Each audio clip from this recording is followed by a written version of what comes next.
Before I Go to Sleep by S.J. Watson.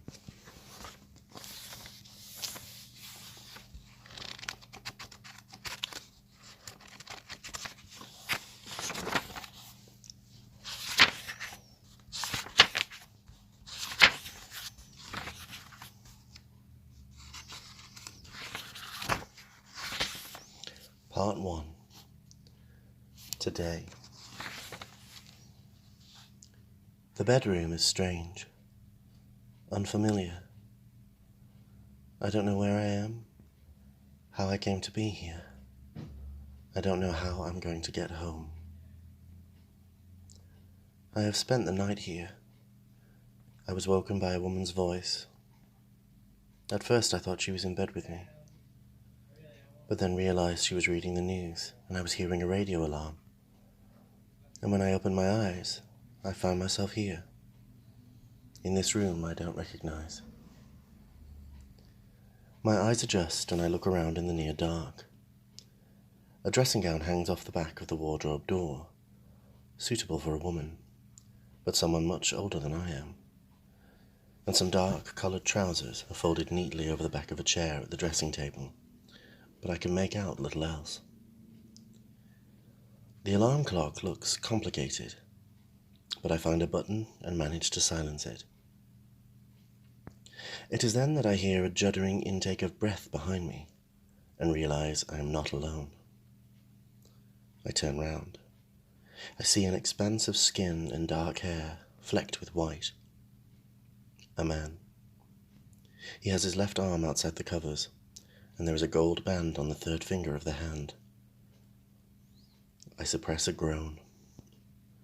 So this one is not only old and grey, I think, but also married. Not only have I screwed a married man, but I have done so in what I am guessing is his home, in the bed he must usually share with his wife. I lie back to gather myself. I ought to be ashamed. I wonder where the wife is. Do I need to worry about her arriving back at any moment? I imagine her standing on the other side of the room, screaming, calling me a slut, a Medusa, a mass of snakes. I wonder how I will defend myself if she does appear. The guy in the bed doesn't seem concerned, though. He is turned over and snores on. I lie as still as possible. Usually I can remember how I get into situations like this, but not today. There must have been a party, or a trip to a bar or a club. I must have been pretty wasted. Wasted enough that I don't remember anything at all. Wasted enough to have gone home with a man with a wedding ring and hairs on his back. I fold back the covers as gently as I can and sit on the edge of the bed. First, I need to use the bathroom. I ignore the slippers at my feet. After all, fucking the husband is one thing, but I could never wear another woman's shoes and creep barefoot onto the landing. I'm aware of my nakedness, fearful of choosing the wrong door, of stumbling on a lodger, a teenage son. Relieved, I see the bathroom door is ajar, and go in, locking it behind me. I sit, use the toilet, then flush it, and turn to wash my hands. I reach for the soap, but something is wrong. At first, I can't work out what it is, but then I see it. The hand gripping the soap does not look like mine. The skin is wrinkled, the nails are unpolished and bitten to the quick, and, like the man in the bed I have just left, the third finger wears a plain gold wedding ring. I stare for a moment, then wiggle my fingers. The fingers of the hand holding the soap also move. I gasp, and the soap thuds into the sink. I look up at the mirror. The face I see looking back at me is not my own. The hair has no volume and is cut much shorter than I wear it. The skin on the cheeks and under the chin sags. The lips are thin. The mouth turned down. I cry out, a wordless gasp that would turn into a shriek of shock were I to let it. And then I notice the eyes. The skin around them is lined, yes, but despite everything else, I can see that they are mine. The person in the mirror is me, but I am 20 years too old. 25, more. This isn't possible. Beginning to shake. I grip the edge of the sink. Another scream starts to rise in my chest, and this one erupts as a strangled gasp. I step back, away from the mirror, and it's then that I see them. Photographs. Taped to the wall, to the mirror itself. Pictures.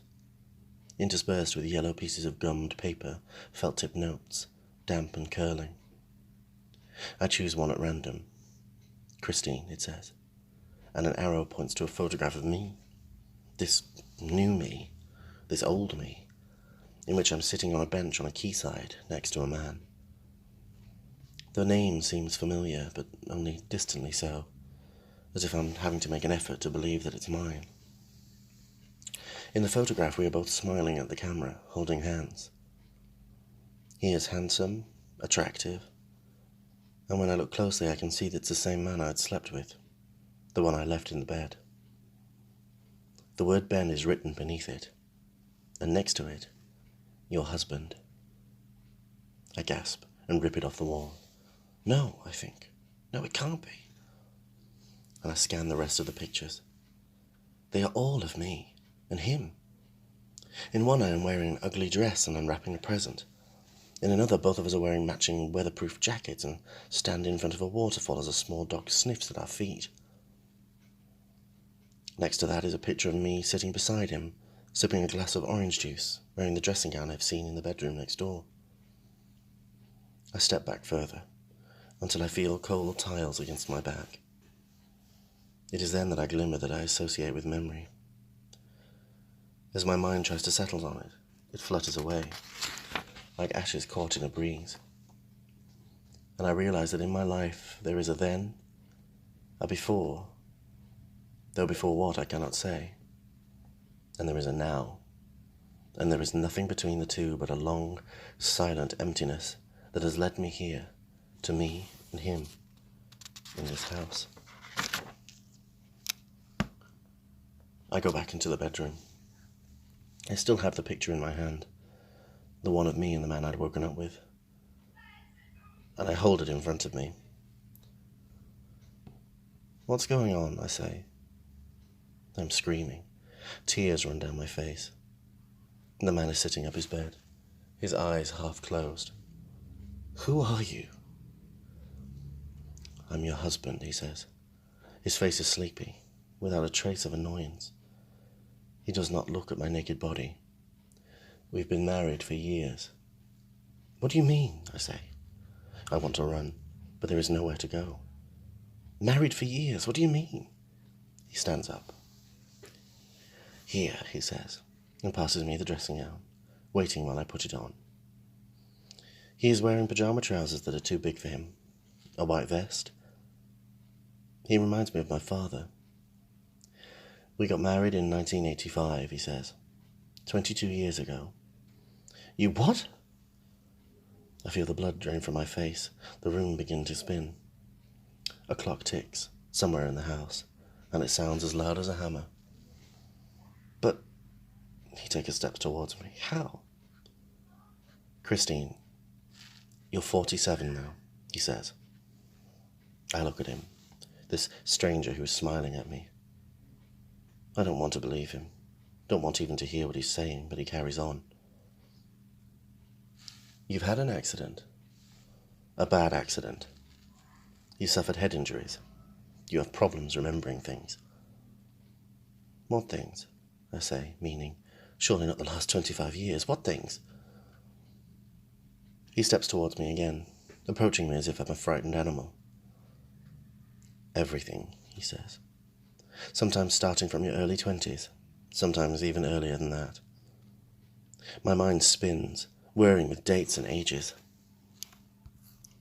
I don't want to ask, but I know that I must. When? When was my accident? He looks at me, and his face is a mixture of compassion and fear. When you were 29. I close my eyes. Even as my mind tries to reject this information, I know somewhere that is true.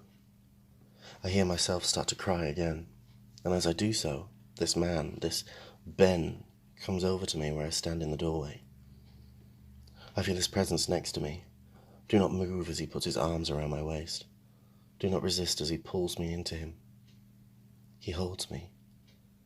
Together we rock gently, and I realize the motion feels familiar somehow. It makes me feel better. I love you, Christine, he says. And then I know I'm not supposed to say that I love him too. I don't. I say nothing. How can I love him? He's a stranger. Nothing makes sense. I want to know so many things. How I got here, how I managed to survive. But I don't know how to ask. I'm scared, I say. I know, he replies. I know. But don't worry, Chris. I'll look after you. I'll always look after you. You'll be fine. Trust me.